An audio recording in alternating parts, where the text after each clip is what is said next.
जी, hello दोस्तों, मैं हूँ कमर चीमा, उम्मीद है आप लोग ठीक होंगे।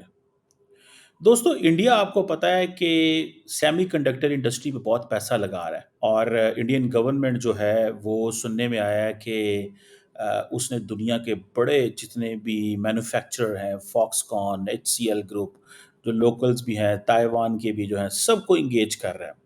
सुनने में आया है कि इंडिया जो है उसने अप्रूव किया है कि वो एक सेमी कंडक्टर फैक्ट्री जो कि ताइवान की जो कॉन्ट्रैक्ट मैन्युफैक्चरर है फॉक्सकॉन और इंडिया की एचसीएल ग्रुप इनको ऑन बोर्ड लेके कर रहा है कि जितनी भी इलेक्ट्रॉनिक मैन्युफैक्चरिंग हब है वो इंडिया बने।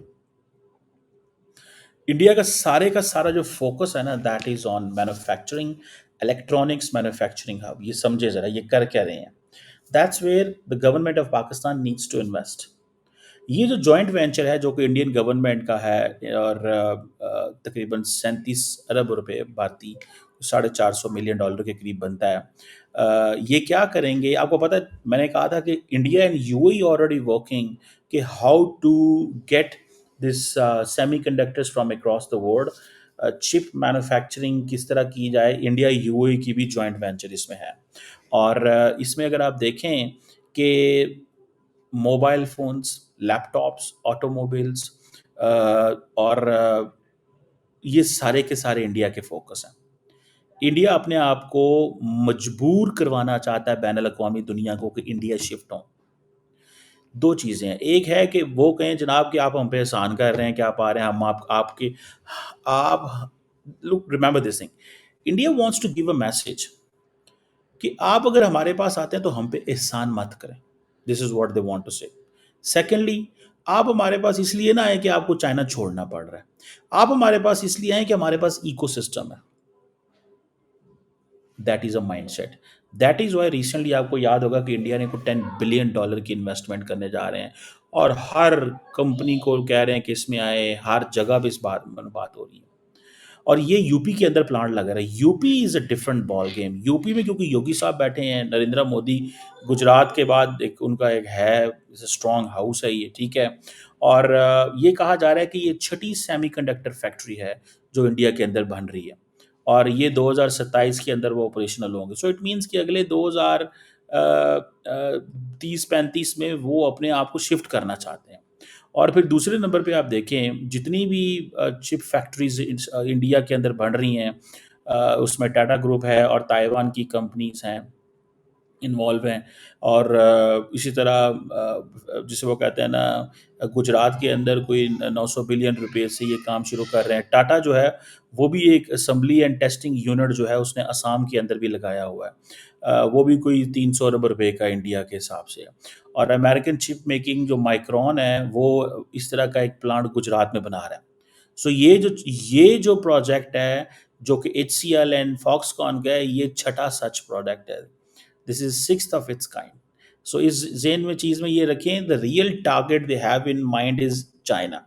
वो चाइना को अपना असल टारगेट समझते हैं। सो इसीलिए इंडिया जो है वो ट्रांसफॉर्म करना चाहता है कि global manufacturing must not be on the basis of friend shoring और नियर शोरिंग। और जिसे आप कहते हैं कि जो अमेरिकन माइंडसेट से ना आए, ठीक है? Create an ecosystem, build the system, get people on board. अब तब ये चीज़ें कर सकते हैं। और वो जितने भी जो लोकल जो कॉन्ग्लोमरेट्स हैं और उनको इंगेज करना चाहते हैं, वो कहते हैं कि हमें अपनी जो मैन्युफैक्चरिंग ग्रोथ है उसके ज़रिए हमें $5 ट्रिलियन इकोनॉमी बनना है। और वो उसमें इसको सेमीकंडक्टर को ज़्यादा अहमियत देते हैं। और नरेंद्र मोदी जो हैं वो ये समझते हैं कि ये जो इलेक्ट्रॉनिक्स मैन्युफैक्चरिंग है, ये दैट इज़ वो जिसे कहते हैं ना कि ये एक टर्न अराउंड हो सकता है। वो 2000 जिसमें वो कहते हैं ना, वो कहते हैं $400 अरब का टर्न अराउंड 2025 में इसी साल उनको मिल सकता है। और मैंने आपको बताया था 2021 में, मैंने बता रहा था कि $10 बिलियन की इंसेंटिव्स नरेंद्र मोदी ने दिया है कि अगर आप किक स्टार्ट करें चिप मैन्युफैक्चरिंग। इसमें होता ये है कि ये अंबानी अदानी जितने बड़े हैं ना, ये बेनिफिट ले जाते हैं। ये $10 बिलियन इंसेंटिव में क्या होता है, इसमें आपको ज़मीन दे दी जाएगी, इसमें आपको छूट दी जाएगी, इसमें आपको सेल्स टैक्स में माफ़ी होगी, टैक्सेशन कम होगी, और बहुत सारी चीज़ें इसमें वो कम कर देंगे आपको। ठीक है ना जी। तो ये चीज़ को ज़हन में रखिए, this is what they are doing, this is what they are doing and they do understand कि इसी से हमारी गेम बननी है। बेसिकली वो, सच्चे मानो में मैं आपको अगर मैं एनालिसिस करूँ ना इंडियंस का, इंडियंस चाहते हैं कि हम मजबूरी बन जाएं। ये है सोच, that's what I like. Pakistan को भी इसी तरह चाहिए कि हम तरले ना करें दुनिया को जाके आए पाकिस्तान में पैसे लगाएं। हमें दुनिया की मजबूरी बन जाना चाहिए, और वो मजबूरी किस तरह बनते हैं? You have sufficient man power, आपके पास मैन पावर है, you have sufficient people with you जो आपके साथ काम करते हैं। ठीक है ना? तो ये सारी चीज़ें जो है ना, वो बने तो तब जाके ये चीज़ें होती हैं। और ये सेमीकंडक्टर जो फॉर एग्जांपल वो इज़राइल की कंपनियां हों, अमेरिका की कंपनियां हों, मेरा ख्याल है एक कंसोर्शियम है जो उसे आईएसएमसी कहते हैं, जिसमें टावर सेमीकंडक्टर इज़राइल की है। वो भी सुना $3 अरब की इन्वेस्टमेंट करने जा रहे हैं। इसी तरह एक सिंगापुर की कंपनी है, वो भी करनी चाह रहे हैं। सो वो उन्होंने क्या किया है, वो कहते हैं कि we need to find a good partner. ठीक है जी। और वो इंडिया के अंदर लोकल पार्टनर ढूंढते हैं। ये पार्टनर फ्रैंकली स्पीकिंग चाइनीज़ को पाकिस्तान में नहीं मिले। आए, let's accept this. Why Chinese, एक तो है चाइनीज़ चले गए यहाँ से, एक है चाइनीज़ को हमने मार भगाया। ठीक है जी, उन बेचारों के लिए यहाँ बड़ी मुश्किलात थी, चैलेंजेस थे, टैक्सेस थे, मामलात ख़राब थे, इस तरह की चीज़ें थे। मुझे ये लगता है, ठीक है ना जी, this is what I understand, कि ये चीज़ जो है ना, मेरी ज़ाती राय के अंदर ये है। अ, मैं ये समझता हूँ कि अगर इंडिया ये सारी की सारी मैन्युफैक्चरिंग, अब चिप मैन्युफैक्चरिंग इंडिया में ले जाता है, तो इट मीन्स कि वो तो अपना जॉब काम काम कर गए। वो तो अपना काम कर गए जनाब, उन्होंने तो जो निकालना था निकाल लिया। What we have to understand, या what we need is, we need to pay an attention to all this, कि हमें अपने लोगों को चिप मैन्युफैक्चरिंग में लगाना है। ये पूरे का पूरा एक इकोसिस्टम होता है। ठीक है ना जी।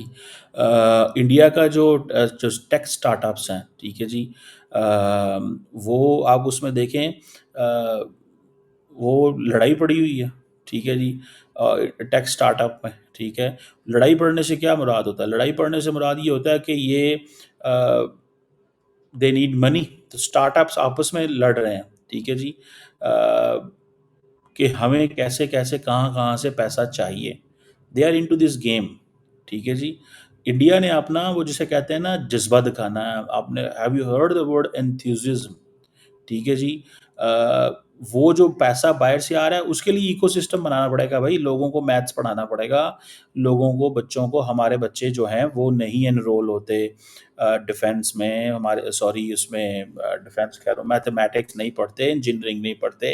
मैं हाल ही में एक वाइस चांसलर साहब से बात कर रहा था अपने इसी शो पे, मुझे उन्होंने बताया, उन्होंने कहा भैया मैं बड़ा हैरान हूँ, हर साल इंजीनियरिंग में बच्चों की तादाद कम हो रही है, because people don't want to go for hard work.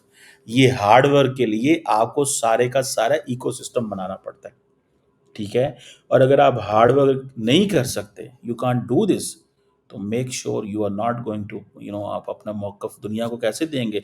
आप दुनिया में कैसे डोमिनेट कर सकते हैं? वो डोमिनेट करना चाहते हैं। देखें, करें या ना करें, ठीक है ना जी, करें या ना करें, मुझे इससे कोई गर्ज नहीं है। मुझे ये गर्ज है कि at least they have this, at least वो उनके अंदर सेंस तो है ना कि हमने ये करना है। ये सेंस होनी बहुत बड़ी बात है, याद रखें। सो ये सेंस मीन्स कि एटलीस्ट जज्बा है कि नहीं यार करना है यार, जो होगी देखी जाएगी यार, आप पीछे हट जाए, मैं करूँगा यार। आप मेरी बात समझ रहे हैं? So that's what they are doing, that's what they want, that's what they are up to. ठीक है ना जी। ये चीज़ मैं इसको, I am looking at it very very carefully, मैं इसको देख रहा हूँ कि ये जो कर रहे हैं ना, दे आर, दे बिलीव। अच्छा, अब देखें, ये सिर्फ यही चीज़ आप इसी को अंदाज़ा लगा लें कि किस तरह HCL और फॉक्सकॉन जो है वो इस बड़े इकोसिस्टम का हिस्सा बन गई है, कि $10 बिलियन के इंसेंटिव दे रहे हैं नरेंद्र मोदी, $10 बिलियन के इंसेंटिव। लोगों के मुंह में पानी आ जाता है। अब फ़ायदा किसने उठाना है? बड़े इन्वेस्टर ने। फ़ायदा किसने उठाना है? जो इंडिया के बड़े लोग हैं, उन्होंने, अमीर लोगों ने। फ़ायदा किसने उठाना है? जिसने बाहर से लोग लेके आने हैं। फ़ायदा उन लोगों ने उठाना है। सो इट, वो जैसे कहते हैं ना, पैसे को पैसा खींचता है। Have you heard this term, कि पैसे को पैसा खींचता है? ये वो पैसे को पैसा पायदान, ये जेन में रखे। ठीक है जी, ये पैसे को पैसा खींच रहा है और ये कर रहा है। So we have to make it sure कि ये, अभी तो पाकिस्तान और भारत की जो जंग शुरू हुई है, इसमें बढ़तरी उसने लेके जानी है जिसने रिसोर्सेज में पैसा लगाना है, IT में पैसा लगाना है, डिफेंस में पैसा लगाना है, जिसने इन चीज़ों में पैसा लगाना है। समझ रहे हैं आप बात को? ये चीज़ इंपॉर्टेंट है। सो हमारे लिए इस चीज़ को समझना चाहिए, इस चीज़ को देखने की ज़रूरत है। Let's see how it goes and how India puts it's all effort in it. लेकिन हमें यहाँ पे इस गेम के अंदर पैसा फेंकना होगा। सेमीकंडक्टर इंडस्ट्री के अंदर पैसा फेंकना होगा, बाहर से लोगों को लेके आना होगा, यूनिवर्सिटियों को तैयार करना होगा। ये लॉन्ग टाइम स्ट्रगल है भाईजान, ये जनरेशनल स्ट्रगल है। अगर इंडियंस चाइना को देख के दौड़ पकड़ सकते हैं, तैयारी कर सकते हैं, तो हम इंडिया और चाइना को देख के नहीं कर सकते? अगर इंडियन कहते हैं हमारा मुकाबला चीन से है, कहते हैं ना, तो क्या हमारा मुकाबला इंडिया से नहीं है? हम क्यों ये समझते हैं हमारा मुकाबला इंडिया से नहीं है? कई लोगों को कहना जी नहीं जी, इंडिया पीछे। भाई इंडिया कितना आगे निकल गया? कोई 2 करोड़ साल आगे निकल गया। उन्होंने सिर्फ एक लीडरशिप दिखाई है, मोमेंटम दिखाया है, ईगरनेस है, सोसाइटी लेवल पे सपोर्ट है। फैमिलीज एंड पेरेंट्स जो हैं, वो अपने, जो मिडिल क्लास पेरेंट्स हैं, वो अपने बच्चों को प्रमोट कर रहे हैं। ये वो कर रहे हैं। That's what we need, frankly speaking. मुझे भी यही चीज़ समझ नहीं आती कि हमारे लोग क्यों नहीं ये कर सकते यार। They can do, they must do, they should do, they will do. They have that kind of, वो एनर्जी उनके अंदर है। हमारे लोग बाहर जाके क्यों काम कर रहे हैं? ठीक है, हम उनके मुकाबले में उतनी नहीं है, हमारी लिटरेसी के रेट, उनके भी हमारे जैसी चैलेंजेस हैं। सिर्फ वो पंजाबी में कहते हैं ना, अग होनी चाहिए अंदर। तो इस कौम को वो अग होनी चाहिए कि यार इंडिया जो है ना, हमें सिर्फ इंडिया से मिलिटरली compete नहीं करना। हमें इंडिया से मिलिटरली compete नहीं करना। इस चीज़ को जहन में रख लें। हमें मिलिटरली सिर्फ compete नहीं करना है इंडिया से। समझ रहे हैं बात को? हमें इकोनॉमिकली compete करना है, हमें सोसाइटली compete करना है, हमें एजुकेशन में compete करना है, साइंस एंड टेक्नोलॉजी में compete करना है, इलेक्ट्रो मैग्नेटिक्स में compete करना है, हमें वो जिसे कहते हैं ना, इलेक्ट्रॉनिक वॉरफेयर में compete करना है, चिप मैन्युफैक्चरिंग में compete करना है, मेडिकल साइंस में compete करना है। हमें जनाब दुनिया का जो भी कोई शोबा हो उसमें इंडिया के साथ compete करना है। स्पोर्ट्स में compete करना है, क्रिकेट में, हॉकी में, क्यों ना करें? करना चाहिए। इंडिया नहीं चाइना को देखता, इंडिया नहीं अमेरिका को देखता। आप अपना टारगेट तो ऊपर सेट करें। हमारा टारगेट तो, अब बाय चांस इंडिया का टारगेट चाइना है, इंडिया का टारगेट चाइना है, हमारा भी टारगेट बड़ा होना चाहिए। अब हम अगर इस चीज़ पे लगे रहेंगे कि नहीं, इंडिया को हम सिर्फ फौजी तौर पे ही compete करेंगे, तो that is not sufficient. That is not sufficient. हमारा मुकाबला और तरह भी होना चाहिए।